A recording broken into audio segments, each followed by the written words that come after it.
조갑제 TV 시청자 여러분 안녕하십니까? 2019년 10월 21일 오후 3시 40분입니다. 문재인 대통령이 오늘 오전에 7대 종단 지도자를 초청해서 간담회를 하고 오찬을 함께 했습니다. 7대 종단 지도자, 여기에 한기총 대표 목사 전광훈 씨가 초청되었으면 아주 의미 있는 이야기가 오갔을 것이라는 생각이 드는데 그러지 못했습니다. 그래서 문재인 대통령이 한 발언 요지가 나왔는데 좀 공허합니다. 초청받은 사람은 원행 조계종 총무원장 스님, 김희중 주교회의 의장님, 천주교입니다.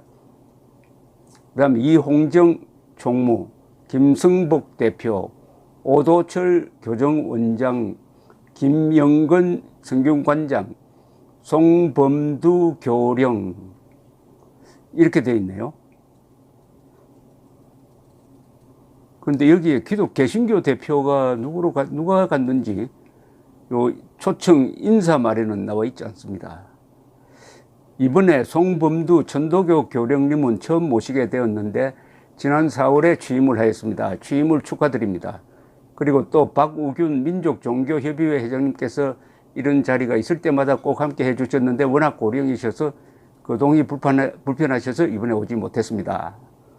이렇게 이야기를 하고 쭉 내용을 보니까 지금 대한민국이 갈등 국면으로 들어가 있다. 그런데 이 정부는 나름대로 노력을 했다. 지난 2년 가까이 흘렀는데 국민 통합이라는 면에서는 우리들 나름대로 협치를 위한 노력을 하기도 하고 또 많은 분야에서 통합적인 그런 정책을 시행하면서 나름대로 노력을 해왔지만 그러나 뭐 크게 그렇게 진척이 없는 것 같습니다. 좀 한가한 이야기고 이 뭡니까? 핵심이 없습니다. 노력을 했다는 겁니다. 국민 통합과 협치를 위해서. 그런데 구체적으로 예를 들 수 있을까요? 문재인 대통령이 국민 통합과 협치를 위해서 노력한 거 단 하나라도 들 수 있을까요? 없죠. 국민을 분열시키는 노력은 줄기차게 해왔습니다.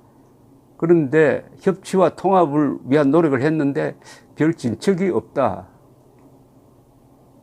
최근에 국민 분열의 가장 큰 원인은 조국 법무장관 임명이었습니다. 지난 석 달 동안 대한민국을 분열시켰습니다.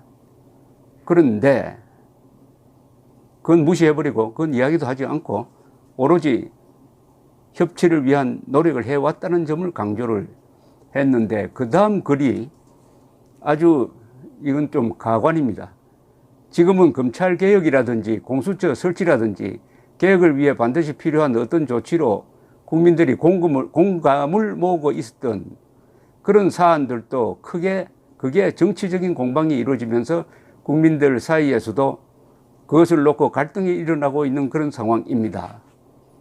검찰개혁, 공수처 설치를 국민들이 공감했다는 겁니다.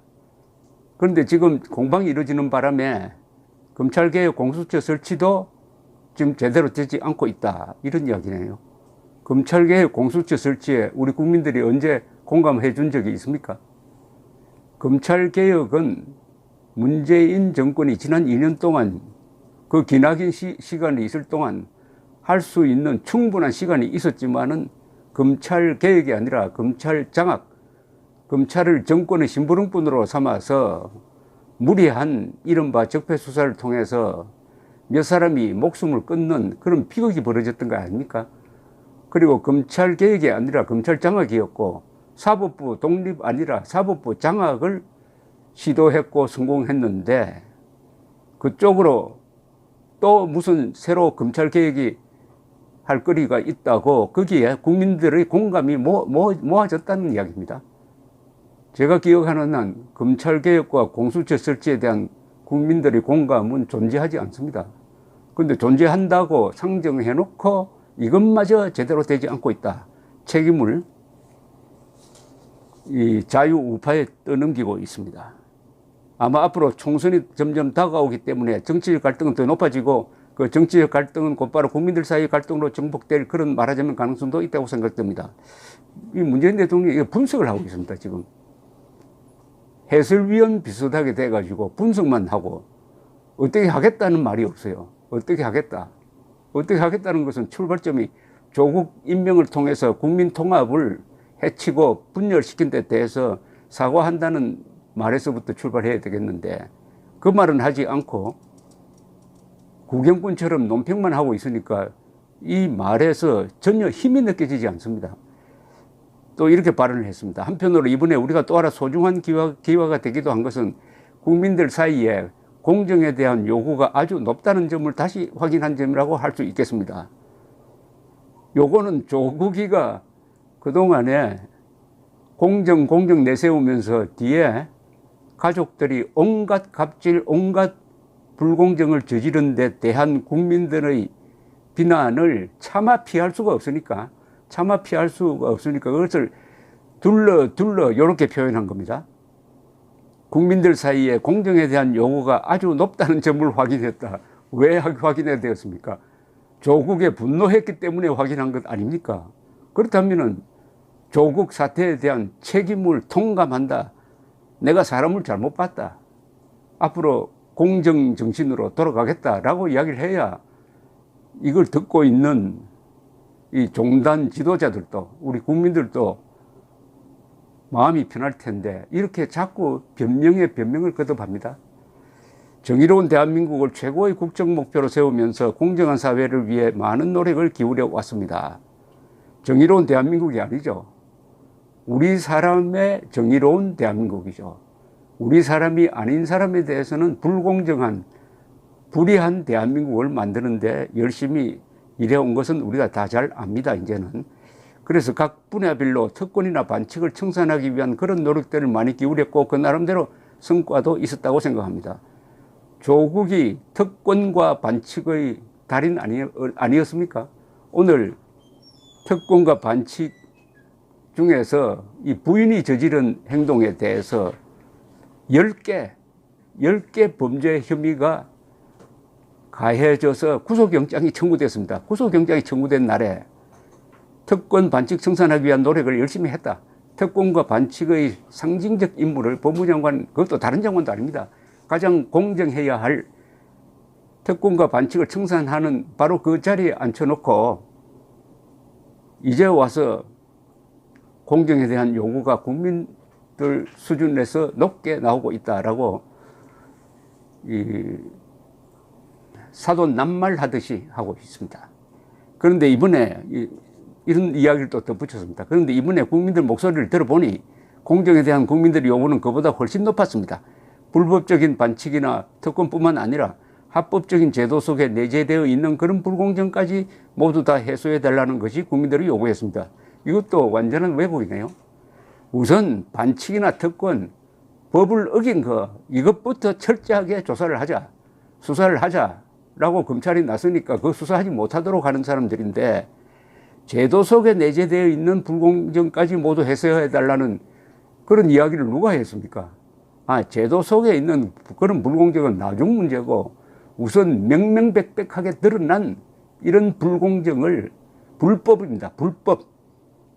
불법과 특권적 갑질을 수사 대상으로 삼아가지고 법에 걸린 것을 지금 기소 단계에 들어가 있는데 그것 말고 합법적인 제도 속에 내재되어 있는 불공정까지 모두 다 해소해달라는 국민들의 요구가 있었다고 하는데 이런 요구가 어디 있습니까? 어디에서 나왔습니까? 좀 예를 들어서 이 문재인 대통령의 말에는 예를 들지 않습니다. 사례를 들지 않아요. 항상 구체성이 결여되어 있어가지고 뜬구름 잡기식으로 총론적으로 이야기를 합니다. 공허한 이야기입니다. 제가 지금 읽어드리면서도 좀 시간 낭비라고 생각되는 게 이걸 제가 읽어드린 이 문재인 대통령 연설 요지를 들으신 분들 머리에 남는 게 있습니까? 관념의 극치죠. 관념의 극치입니다. 옛날에 우리 조선조를 망친 조선조 선비들, 양반들이 이런 공리공단만 했습니다. 이걸 공론이라고 그러죠. 공론. 텅 비어 있는 공론. 헛소리라는 이야기죠. 쉽게 말하면. 우리 정치가 아주 귀를 기울여야 된다고 생각합니다. 그렇게 된다면 우리 사회의 공정을 한 단계 더 높일 수 있는 좋은 계기도 될 수 있다고 생각합니다. 아니, 정치가 귀를 기울이면 자동적으로 공정해지는 겁니까? 거기에는 무한한 제도적 노력과 교육이 있어야 하는데, 그런데 실제에 있어서는 그 점에 있어서도 말하자면 그러한 제도 속에 어떤 불공정한 요인이 내포되어 있는지 이런 것들을 우리가 찾아내고 그걸 어떻게 고쳐나갈 것인지, 이제 말하자면 건강한 논의들이 이루어져야 하는데 공정에 대해서도 여전히 구체적인 그런 논의는 없는 가운데 말하자면 정치적인 공방거리만 되고 있는 그런 실정입니다. 이것은 그를 얼마나 잘못 쓰느냐 하는 악문의 대표 문장입니다. 이게 악문이라고 그래요. 잘못 쓴 글을 한자로 악문이라고 합니다. 공허하고 구체성이 없고 논리의 진전이 없는 글, 그러니까 말은 되는데 무슨 뜻인지 모르는 글. 제가 한번 읽었습니다. 제가 여러분들의 인내심을 한번 테스트해 드리겠습니다. 문재인 대통령이 오늘 말한 이 대목을 어떻게 이해를 하는지 이렇게 이야기했습니다. 그런데 실제에 있어서는 그 점에 있어서도 말하자면 그러한 제도 속에 어떤 불공정한 요인이 내포되어 있는지 이런 것들을 우리가 찾아내고 그걸 어떻게 고쳐나갈 것인지, 이렇게 이제 말하자면 건강한 논의들이 이루어져야 하는데 공정에 대해서도 여전히 구체적인 그런 논의는 없는 가운데 말하자면은 정치적인 공방거리가 되고 있는 그런 실정입니다. 야, 이렇게 말하기도 힘듭니다. 무슨 말인지 아시겠습니까? 저도 모르겠습니다. 아마 이 말을 한 문재인 대통령도 자신도 모르는 이야기를 한 것 같습니다. 문재인 대통령이 조국 사태를 마무리할 줄 알았는데 더 키우고 있습니다. 국민혁명의 주인공인 국민들이 광화문으로 더 많이 나올 것 같아요. 이렇게 국민들을 광장으로 불러낸 사람이 바로 조국, 문재인 두 사람 아닙니까? 그런 점에서 하늘이 보낸 선물인 건 맞습니다. 감사합니다.